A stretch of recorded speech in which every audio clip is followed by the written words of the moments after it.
Hey there, everybody. Thanks for joining me for another one-man review. Today I'll be taking a look at Pantheon, the true story of the Egyptian deities by Hamish Steele, and this is out from Nobrow Press. I've got a bunch of Nobrow Press stuff. I was particularly excited about this book because I remember seeing an interview, I think it was on Cartoonist Kayfabe, they were talking to Scott McCloud, but maybe somewhere else, and they're asking him what he was reading and enjoying, and if I remember correct, he mentioned this book. So I was very excited about it.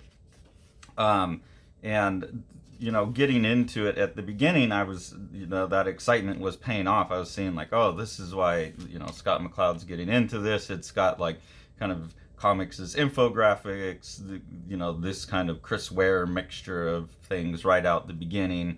And then when you go through the first couple pages, it's kind of funny. It says this was the first event, and they talk about this flowering lotus that gives birth to the sun. And then right here it says, and the sun named itself Autumn.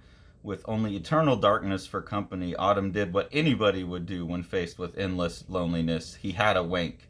And that like terse little intro I thought was a really funny intro to the book, and like just a fun little joke. And I'm sure I'm not an Egyptologist, so I'm not super familiar with the mythology over there, but I'm sure accurate to the mythology. So that sets the tone for the book. But unfortunately, I found that that's about like as good as the book got, honestly. I'll go through and just show some other things that I found interesting, and then get into more of like what I didn't like about the book. I see why a lot of people would like this book, but maybe it was just my expectations. Anyways, I thought it was interesting that Hamish Steele was using a linear perspective throughout the book. Also, there are some times where there's a more like flattened out perspective that you would find in hieroglyphs, but I thought that there was a chance there maybe to have some more fun with the type of art that you could do. Like an image like this makes more sense to me, where it's flattened out, and even though I know this guy's supposed to be in the background, he also has that diminution of size you would get in like the Egyptian art, where you have hierarchical scale, so the bigger something is, the more important it is, and the smaller it is, the less important they are. I like here that there's a combination of those two types of scale. You have the kind of linear perspective, accurate, naturalistic scale, and then you have, combined with that, you have this idea of the hierarchical scale. I thought that could have been played with more throughout the book. I think there's a lot where it's just kind of in, 1 point perspective or something like that. And so it doesn't quite sync up. The art, like, good, funny, cartooning art throughout. You can see what the art is. So on this page, you kind of get a sense of, again, of the humor that goes throughout the book. You have, who is this here? Osiris and Set comes up and stabs Osiris in the back, and, is complaining that Set gets to, or Osiris gets to be made pharaoh, even though they were born at the same time. And Osiris says, you could say it's not even fair. Oh, get it? Pharaoh, like Pharaoh. And then Set chops him up, which is this part of Egyptian mythology I'm familiar with.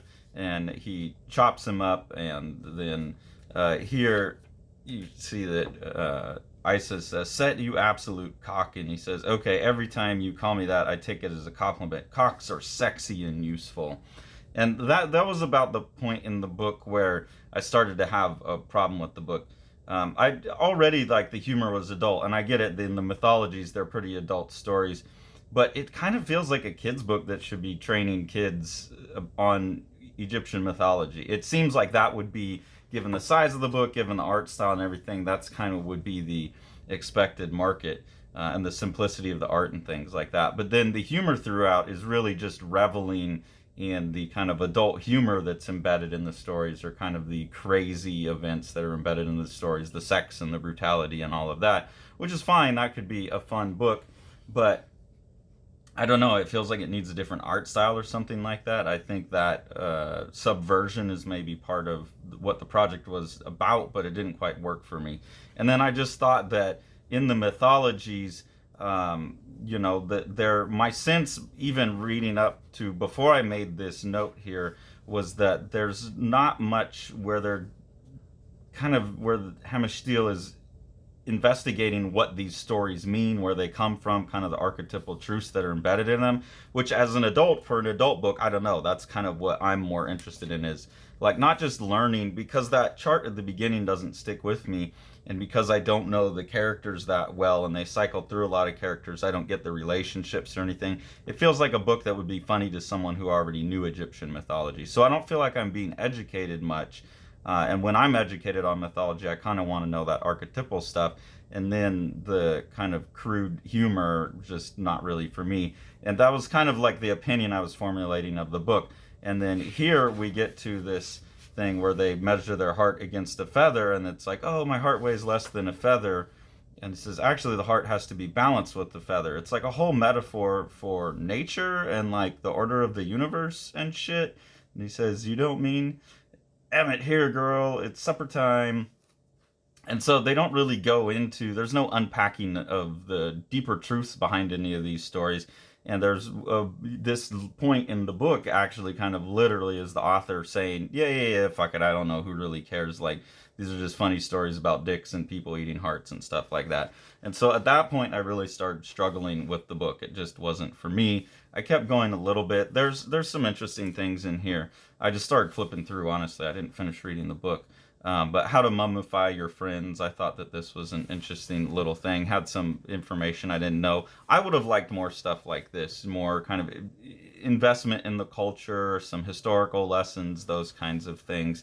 And then just flipping through, I found this sequence here, which I'm sure is a true story, but again shows where Hamish Steele's interest in the mythology is versus where mine is, where you have these, I'm assuming this is Anubis, and I don't know who else this is here because I wasn't reading. Oh, Set and somebody. But anyways, you can tell what's going on there. And then you have this character here farting out the evil.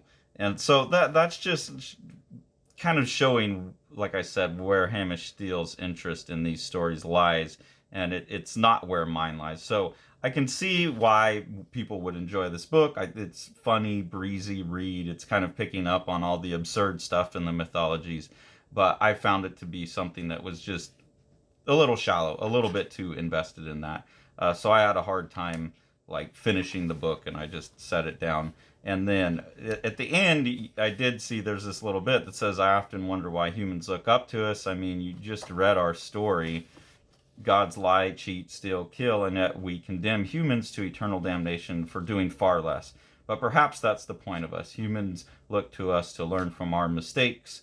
Gods and humans maybe will never know who made whom. So there is, but we both made this world. So there is some kind of like little philosophical wrap up. But, you know, again, this is my personal opinion. I would have liked more of that kind of thing and less of the dick and fart jokes, but that's just my personal opinion. I do think that the author did what they set out to do, which is to kind of pull out the absurdity and the wild kind of fun of the mythology. And you could have done this with a number of mythologies, but just the kind of wild, the overtop sexuality, violence, and all of that, and like make it kind of fun and funny and approachable with the cartooning. So I think mission accomplished for Hamish Steele. It's just, you know, not a mission that was for me. So if that seems appealing to you, then definitely recommend the book. If you're more like me and you're looking for something like The Tree of Life, where you're gonna, or the what was that book, The Land of the Dead, with Toby Cypress on art, Brian McDonald writing, something like that unpacks the mythology, then this probably isn't the book for you. So anyways, hopefully that was useful for people that are thinking about the book. If you enjoy what we're doing here on the channel and want to support us, there's two ways to do it. The first way is through our Patreon. We have 2 different tiers of engagement there. The first one is just early access to our videos, and the second one is access to exclusive webcomic experiment that we do. You'll have voting rights to help control where the story goes, and you also have early access to previews of the books that Sean and I are working on, our personal graphic novel projects. So any of the money we make off of that gets put right back into the books that we buy. We try and put that back into the industry. We really appreciate that. And then if you want to support Living the Line itself, the best thing to do is to support what Sean's doing with Living the Line Publishing. So we'll go ahead and take a look at one of his projects now. Plaza by Yokoyama Yuichi. This is translated by Ryan Holmberg, and is very large for a manga, so that's a really cool feature of this book, this standard manga size.